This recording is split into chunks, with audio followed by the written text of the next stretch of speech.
And trust me, he tries to trip us up with the same thing. Humility means to be low-lying, but not in a negative sense like we would think.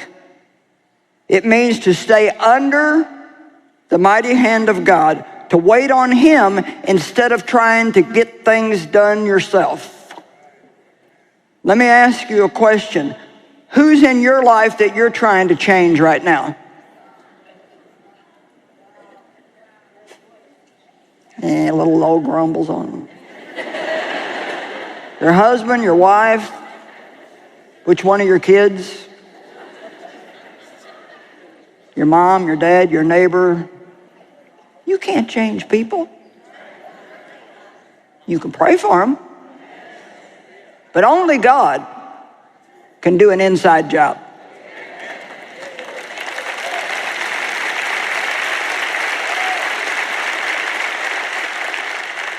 And Dave always likes to remind people, when you start praying for somebody, I mean really sincerely praying for them, first of all, don't ever ask God to change somebody else without first asking him to change you.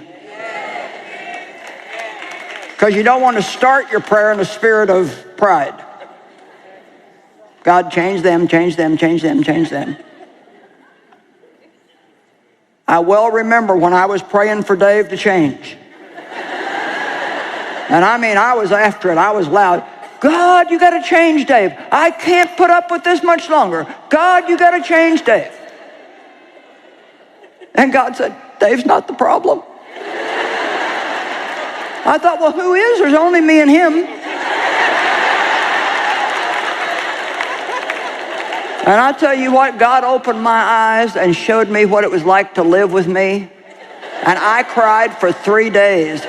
So some of you that are blaming everything on everybody else, you might want to take an hour or two and look at yourself. Maybe, just maybe. Maybe not. You know, it's easy to blame everybody else for our problems. Everything's your fault, your fault, your fault. Well, I wouldn't even act like this if you didn't, if you didn't, if you didn't. You know, each one of us is responsible for our own behavior no matter how somebody else acts. Amen? And let me just throw this in too. Stop giving somebody else the responsibility for your joy. Come on. Well, you didn't make me happy.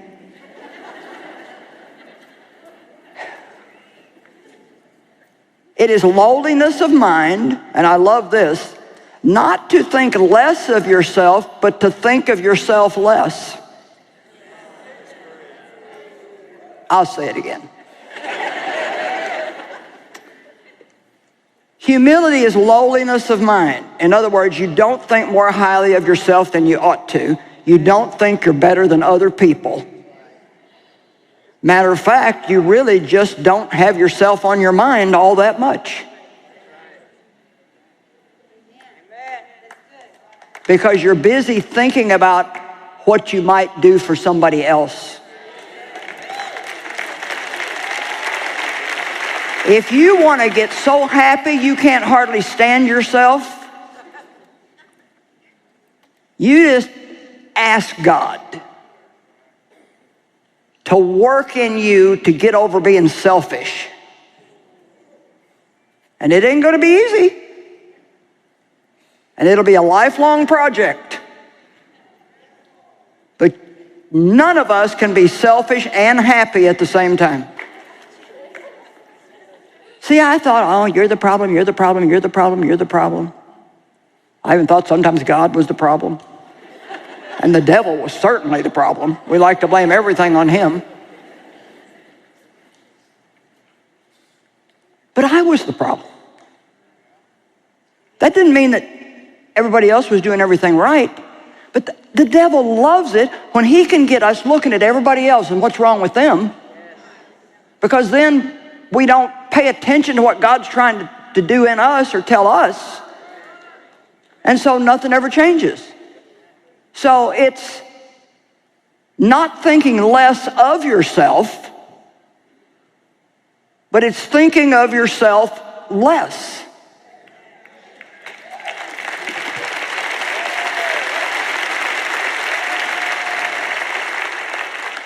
My gosh, don't you ever just get sick of me, me, me.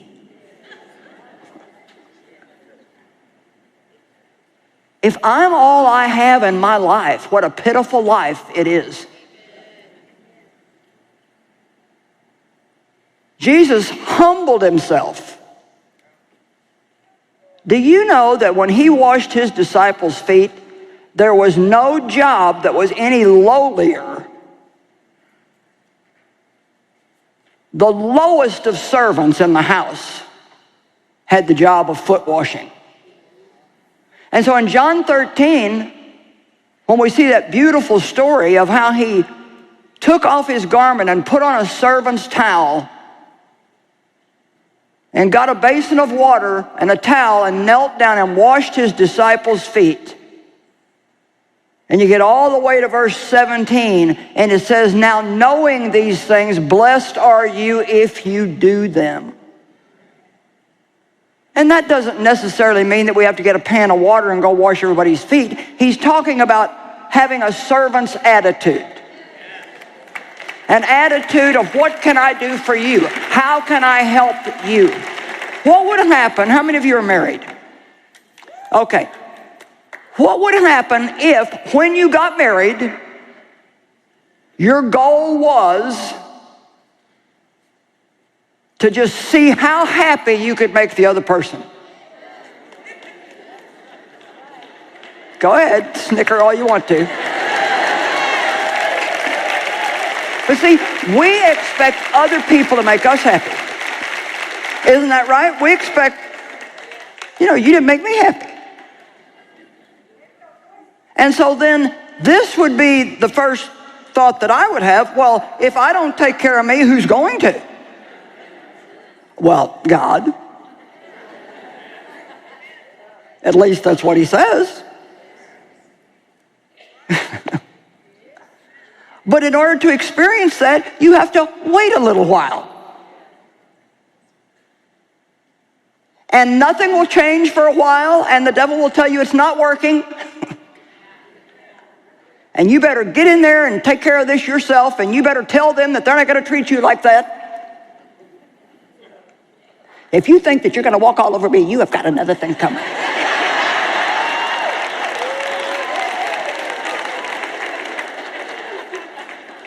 Because I am far too important for you to treat me like that. Come on, I got some relatives out there. Hey, I can only preach this because I've lived it and still live it. I've gone through all this stuff. Man, when you grew up like I did, you had a bad case that if I don't take care of myself, nobody's going to. And I didn't trust anybody, especially not a man. And then you get married, and then if you do get serious about the Bible and you come across those scriptures that say a wife should adapt to her husband. Oh, I can still feel the pain that I felt the first time I read that. I didn't even know how to spell adapt, let alone do it. I wanted everybody to adapt to me. Come on. It is so painful to give it up and trust God to take care of you. I guess that's really what I'm asking you to do tonight.